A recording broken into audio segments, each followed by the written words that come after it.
Tenth class. आज हम chemistry का चैप्टर नंबर 20 जो है ना उसकी एक्सरसाइज देखने जा रहे हैं।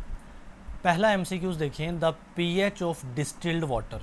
बेटा आपको पता है ना, डिस्टिल वाटर प्योर वाटर होता है, तो प्योर की पीएच होती है 7। ओके, अगला एमसीक्यूज देखें, कहता है द अनप्लेजेंट ओडोर्स, यानी जो बुरी स्मेल होती है ना वाटर के अंदर, कैन बी रिमूव्ड बाय। आपने कैसे रिमूव करना है, यहाँ पर लिखा हुआ है treating it with activated charcoal. बच्चे चारकोल ऐसा मटेरियल होता है जो कि उन कंपाउंड्स को अपने अंदर एब्जॉर्ब कर लेगा जिनसे ये ओडोर या स्मेल पैदा हो रही है, तो फिर पानी की जो स्मेल है वो हम रिमूव कर लेंगे जी। तो तीसरा एमसीक्यूज देखें, कहता है the source of harmful microbes in natural water, यानी जो कुदरती पानी है ना उसमें जो हार्मफुल माइक्रोब्स हैं, ख़राब नुकसानदेह जरासीम जो है माइक्रोब्स, वो कहाँ से आएंगे। पहला ऑप्शन है ह्यूमन एंड एनिमल वेस्ट, इंसानों के और दूसरे जानवरों के जो वेस्ट होते हैं वो बेसिकली लेकर आते हैं इन नेचुरल वाटर के अंदर माइक्रोब्स को। ओके, एमसीक्यूज 4 देखें, which gases are dissolve in natural water from the atmosphere through diffusion. देखिए एटमॉस्फेयर में से ना कौन कौन सी गैस डिफ्यूज़ होकर नेचुरल पानी के अंदर वाटर के अंदर जाती हैं, तो डी ऑप्शन है, ऑक्सीजन भी कुछ हद तक जाती है, नाइट्रोजन भी, और CO2 कार्बन डाइऑक्साइड भी। अब बच्चे पांचवा एमसीक्यूज देखें, ये इंपॉर्टेंट है, कहता है the fertilizer harmful to paddy rice. कौन सी फर्टिलाइज़र पैडी राइस के लिए नुकसानदेह रहेगी।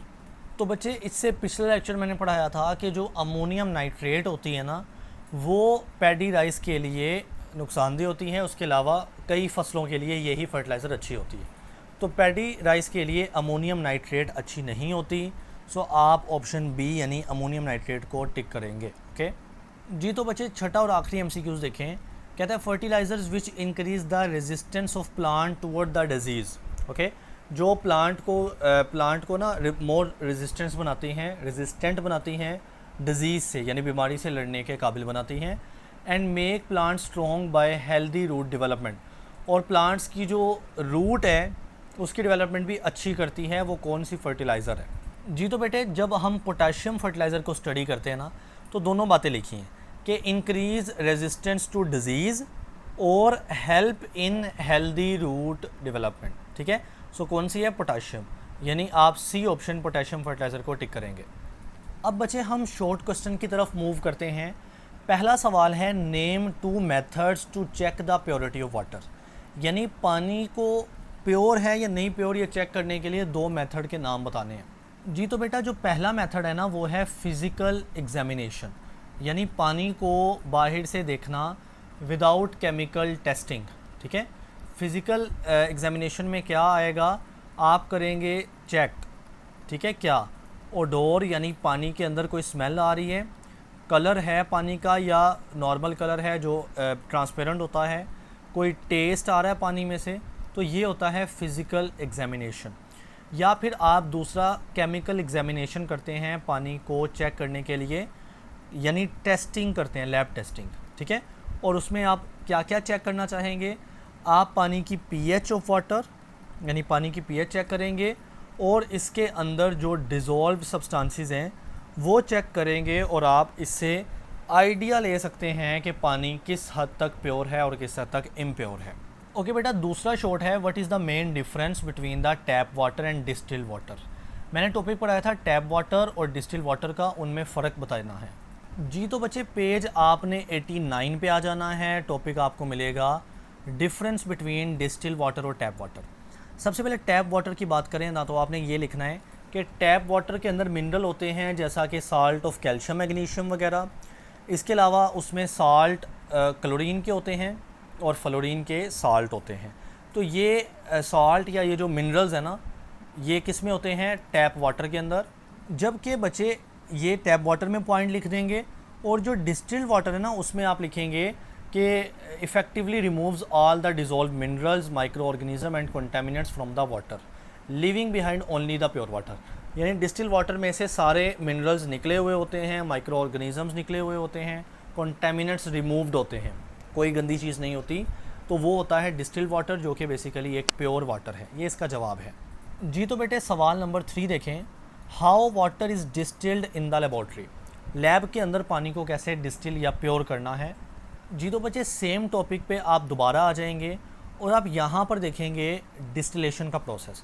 सबसे पहले डिस्टिल वाटर होता क्या है, कहता है water obtain from the process of distillation. Distillation करेंगे तो पानी कहलाएगा distil water.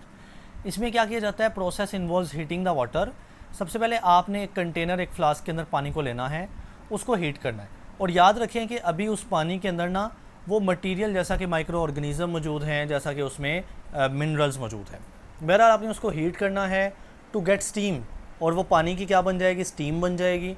And then condensing the steam, और स्टीम को आपने कंडेंस करना है और वो साफ़ पानी बन जाएगा, जबकि जो मटेरियल है वो लीव बिहाइंड यानी पीछे रह जाएंगे।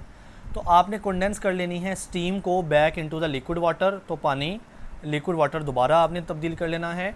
This process effectively remove all the dissolve mineral. अब इस सब के मिनरल रिमूव हो चुके हैं। आगे वही बात है कि माइक्रो ऑर्गेनिज्म भी रिमूव हो जाते हैं, कॉन्टेमिनेंट्स भी रिमूव हो जाते हैं from the water, living behind only pure water. तो पीछे बचता है साफ़ पानी। जी तो बेटा अब हम मूव करते हैं क्वेश्चन 4 के ऊपर। Name useful and harmful substances present in water. पानी के अंदर मौजूद काम की चीज़ें और हार्मफुल यानी नुकसानदेह चीज़ों के सिर्फ नाम लिखने हैं। सवाल को देखें ना, नाम लिखेंगे बस। जी तो बेटे हम अपनी बुक पे फॉलो करेंगे, बुक को फॉलो करेंगे, जितने उस पर नाम हम उतने ही रहेंगे। जो यूज़फुल सब्सटेंसेस हमारी बुक में जिक्र है ना, वो सिर्फ एक है, वो है डिज़ोल्व ऑक्सीजन। पानी के अंदर जो ऑक्सीजन है वो काम की है। अब हार्मफुल में क्या है, नंबर 1 माइक्रोब्स यानी जो माइक्रो ऑर्गेनिजम्स होते हैं, छोटे छोटे जानदार होते हैं, वो नुकसानदेह होते हैं। इसके अलावा जो हैवी मेटल या उनके कंपाउंड्स होते हैं नुकसानदेह होते हैं। इसके अलावा जो प्लास्टिक्स होते हैं, माइक्रो प्लास्टिक्स, वो भी नुकसानदेह होते हैं। एंड फाइनली हमने पढ़ा था जो नाइट्रेट्स और फॉस्फेट्स हैं, अगर ये ज़्यादा अमाउंट में होंगे तो नुकसानदेह होंगे। तो आप साथ में लिख देना एक्सेस का लफ्ज़, यानी एक्सेस नाइट्रेट एंड फॉस्फेट, ये भी हार्मफुल है। जबकि यूज़फुल की बात करें तो हमारी बुक ने सिर्फ एक का जिक्र किया है, दैट इज़ डिज़ोल्व्ड ऑक्सीजन। जी तो बेटा 5वां सवाल देखें, हाउ वुड यू रिमूव, आप कैसे निकालेंगे harmful bacteria and other microbes present in water. पानी के अंदर मौजूद जो नुकसानदेह बैक्टीरिया हैं, जो दूसरे माइक्रो ऑर्गेनिजम्स हैं, आप उनको कैसे रिमूव करेंगे। तो बेटा आप आएंगे पेज 92 के ऊपर बुक में, और यहाँ पे क्लोरीनेशन का प्रोसेस है। वाटर मस्ट बी स्टेरिलाइज्ड, पानी को हम साफ़ करेंगे before humans can use it. For this purpose all the harmful bacteria and other microbes must be killed.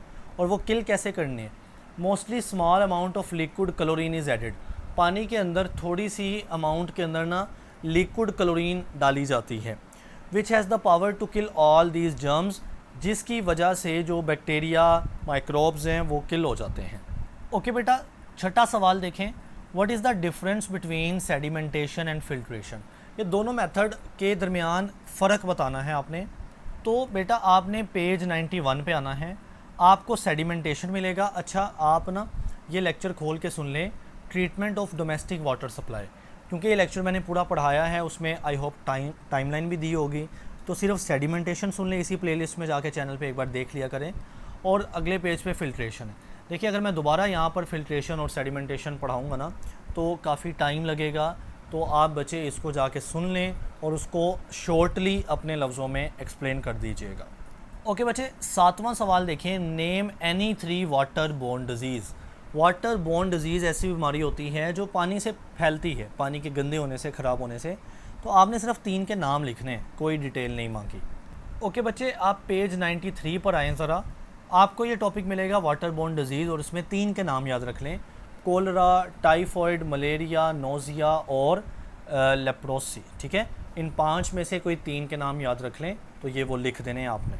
अब बेटा हमारे पास 8वां सवाल है, ठीक है, why fertilizers containing nitrogen element are added in the soil. यानी वो पूछ रहा है कि जो नाइट्रोजन वाली फर्टिलाइज़र है वो क्यों सोइल में ऐड करते हो, या सिंपल से अल्फाज में उसने पूछा है कि जो नाइट्रोजन फर्टिलाइज़र है उसकी क्या अहमियत है। बच्चे ये मैंने कल के लेक्चर में पढ़ाया था नाइट्रोजन फर्टिलाइज़र। इसकी अहमियत क्या है कि जो नाइट्रोजन है ना वो पौधे को अर्ली स्टेज में चाहिए होता है for the development of stem and leave, यानी उसके स्टेम और लीव बनाने के लिए। ठीक है, स्टेम कहते हैं तने को, लीव कहते हैं पत्ते को। एक फ़ायदा हो गया नाइट्रोजन का कि पौधे की ग्रोथ होती है। तो उसके बाद कहता है it is the main constitute of protein. दूसरा फ़ायदा कि पौधा इसको इस्तेमाल करके ना प्रोटीन बना लेता है। तीसरा फ़ायदा imparts green colour to the leaves. तीसरा फ़ायदा है कि लीव्स यानी पत्तों का जो ग्रीन कलर होता है ना, सब्ज़ हमें नज़र आते हैं, वो इस नाइट्रोजन की वजह से होता है। And finally enhance the yield and quality of the plant. जो पौधे की यील्ड यानी पैदावार होती है ना, यानी अगर मकई है तो उसकी जो पैदावार है वो इन्हांस यानी बढ़ेगी एंड उसकी क्वालिटी भी बढ़ेगी। तो इस चारों रीज़न की वजह से हम पौधे को नाइट्रोजन फर्टिलाइज़र देते हैं। और साथ में ये एग्जांपल लिख दीजिएगा यूरिया, कि नाइट्रोजन फर्टिलाइज़र की एक एग्जांपल है यूरिया, और ये बहुत अच्छे से शॉर्ट ख़त्म हो जाएगा। ओके बेटा, 8वां जो सवाल है बेसिकली ना ये 9वां सवाल है, क्योंकि अगर ये 8वां है तो ये तो 9वां ही बनेगा। तो 9वां सवाल है व्हाट इज़ ट्रैकोमा डिजीज़। जी, तो आपने उसी पेज 93 पे आ जाना है। वाटर बोर्न डिजीज़ में से आपको मिलेगा एक डिज़ीज़ कॉल्ड ट्रैकोमा विच ऑफन कोज ब्लाइंडनेस। तो बेसिकली ये आँखों की बीमारी है जो कि ब्लाइंडनेस यानी अंधापन कोज कर देती है। ओके, कहता है this disease is particularly prevalent among the babies and children in developing countries. बहरहाल इसके बारे में आप ये लिखेंगे कि ये डिज़ीज़ वाटर बोर्न है, पानी से होती है। पानी में ऐसे जर्म्स होंगे, बैक्टीरिया वगैरह, जो कि आँखों को अफेक्ट करते हैं, आँखों पर असर करते हैं। इस असर का नाम, बीमारी का नाम होता है ट्रैकोमा, जिसका एंड रिज़ल्ट अक्सर ब्लाइंडनेस यानी अंधापन होता है। ओके बच्चे, साथ ही हम इसके ना कंस्ट्रक्टेड रिस्पॉन्स क्वेश्चंस भी देखेंगे, क्योंकि 4 हैं और छोटे छोटे हैं। पहला सवाल देखिएगा, कहता है describe the negative effects of using plastic in daily life, कि जो हम डेली लाइफ में प्लास्टिक इस्तेमाल करते हैं उसका क्या बुरा असर हो सकता है। तो बेटा आपने पेज 90 पे आना है और यहाँ पर प्लास्टिक का लिखा हुआ है थोड़ा सा।